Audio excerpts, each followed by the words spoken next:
Apesar dos surpreendentes e espantosos acontecimentos experimentados nestes dias, o maior de todos os sinais do fim dos tempos, e, contudo, o menos enfatizado, é o retorno do povo judeu à terra prometida e a fundação do Estado de Israel.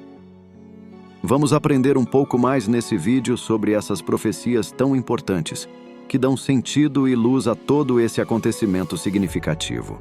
O testemunho de Charles Spurgeon. É necessário olharmos mais meticulosamente para o restabelecimento dessa nação à luz das profecias. No decorrer do tempo, foi pequeno o número de servos do Senhor que o seguiram de todo o coração e aos quais foi dada a capacidade de reconhecer os acontecimentos futuros. Charles Spurgeon foi uma dessas pessoas. Antes de Israel voltar a tornar-se uma nação, quando aparentemente era impossível que os judeus retornassem para a terra prometida, Spurgeon ensinou que isso aconteceria, exatamente como se lê em Ezequiel 36 e 37. O significado desse texto bíblico, conforme o contexto revela, é muito evidente.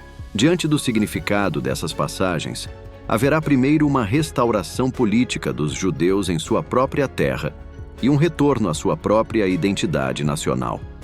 Em segundo lugar, existe no texto e em seu contexto uma declaração muito clara de que haverá uma restauração espiritual, uma real conversão das tribos de Israel ao Senhor.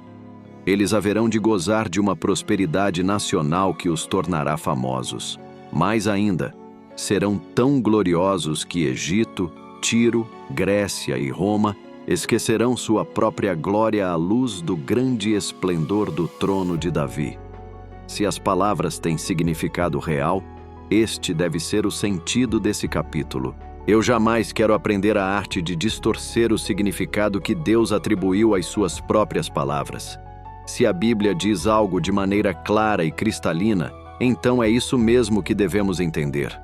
O sentido literal e o significado dessa passagem, que não podem ser negados nem espiritualizados, deixam claro para nós que tanto as 2 quanto as 10 tribos de Israel serão restauradas em sua própria terra e que um rei governará sobre elas, o anelo de Israel pela paz.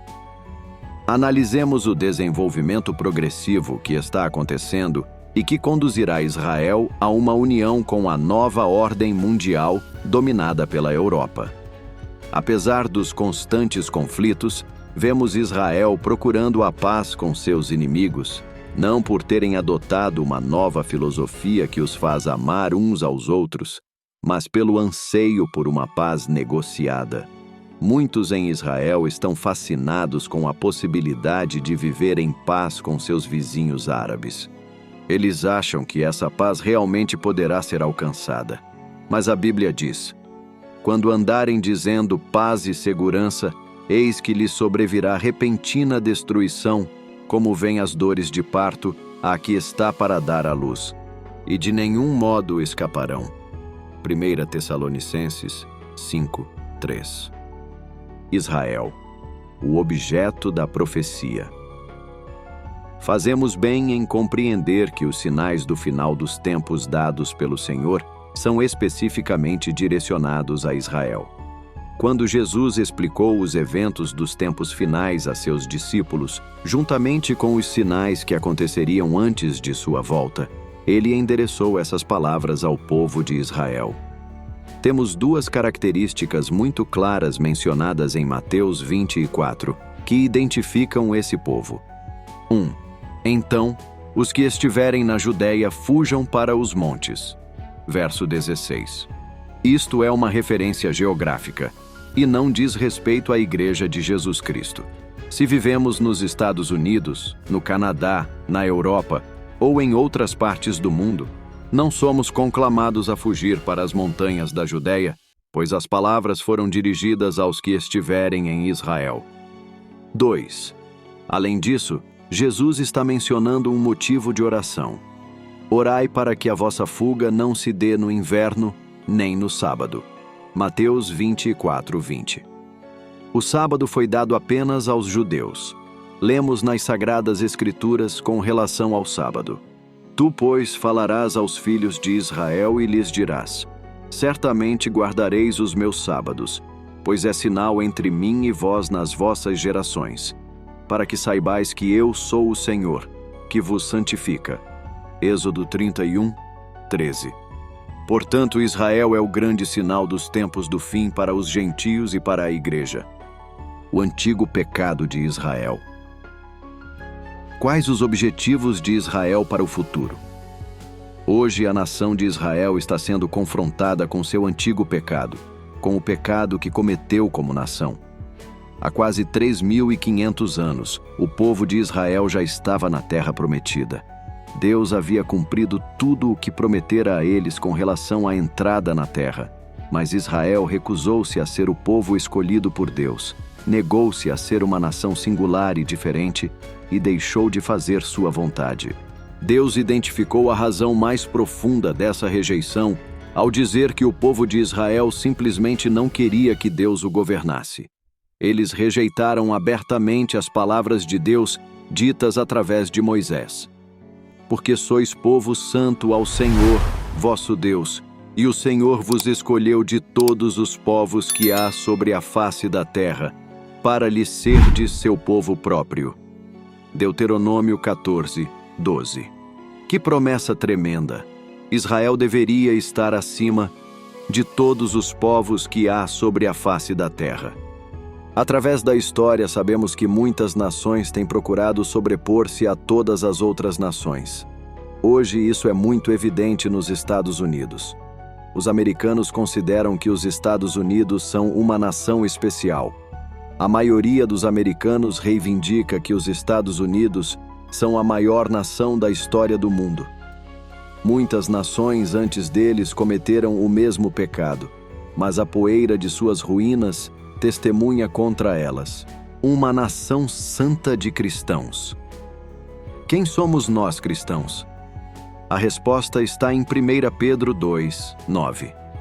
Vós, porém, sois raça eleita, sacerdócio real, nação santa, povo de propriedade exclusiva de Deus, a fim de proclamardes as virtudes daquele que vos chamou das trevas para a sua maravilhosa luz.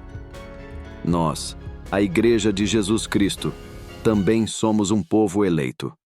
Somos uma geração escolhida. Somos uma nação santa. Mas essa nação santa não pode ser comparada ou identificada com quaisquer nações políticas, como os Estados Unidos, o Canadá, a França, a Inglaterra, a China ou outra nação do mundo. Essa nação santa habita entre as nações do mundo, e cada membro dessa nação santa é conhecido pessoalmente pelo próprio Senhor. Tudo indica que essa nação santa está prestes a se completar, e quando isso acontecer, quando o último dos gentios for agregado à igreja, seremos arrebatados pelo nosso Senhor para estarmos em sua presença por toda a eternidade. O clamor de Israel por um rei. O anseio rebelde de Israel em tempos antigos, ao pedir um rei ao profeta Samuel para ser como as outras nações. Veja 1 Samuel 8, versos 5 a 7, não desapareceu simplesmente. Ao contrário, ele atingiu seu clímax 1000 anos mais tarde. Em João 19, 15 está escrito: não temos rei, senão César. Todo o peso da afirmação dos antepassados, refletindo o desejo de serem parte da família das nações, de serem como qualquer outro povo, atingiu então a realização. Não temos rei, senão César. Israel ainda será confrontado com essa afirmação quando as nações da terra se ajuntarem para batalhar contra Jerusalém. Essas expectativas positivas jamais mudarão a palavra profética. Jesus disse: eu vim em nome de meu Pai e não me recebeis. Se outro vier em seu próprio nome, certamente o recebereis. João 5, 43. Israel está a caminho de se tornar parte integrante do último império gentílico do mundo e aceitará o anticristo. Apenas quando compreendemos esses acontecimentos pelo prisma espiritual, podemos começar a entender o que está ocorrendo no mundo político, econômico e religioso. Com isso em mente, iremos compreender melhor o desenrolar dos eventos políticos no mundo de hoje. Se não tivermos conhecimento dos resultados finais, poderemos ser facilmente levados pelo entusiasmo da falsa paz que será anunciada. O Anticristo, o mestre do engano. Quando a palavra de Deus identifica a obra do Anticristo, lemos em 2 Tessalonicenses 2, versos 7 a 11. Com efeito, o mistério da iniquidade já opera e aguarda somente que seja afastado aquele que agora o detém. Então, será de fato revelado o iníquo, a quem o Senhor Jesus matará com o sopro de sua boca e o destruirá pela manifestação de sua vinda. Ora, o aparecimento do iníquo é segundo a eficácia de Satanás, com todo o poder, e sinais, e prodígios da mentira, e com todo o engano de injustiça aos que perecem, porque não acolheram o amor da verdade para serem salvos. É por este motivo, pois, que Deus lhes manda a operação do erro, para darem crédito à mentira. Esse texto bíblico deixa 2 pontos bastante claros. Primeiro, a obra do Anticristo será bem-sucedida através do engano. E segundo, a rejeição à oferta do amor de Deus é o motivo pelo qual as pessoas crerão numa mentira.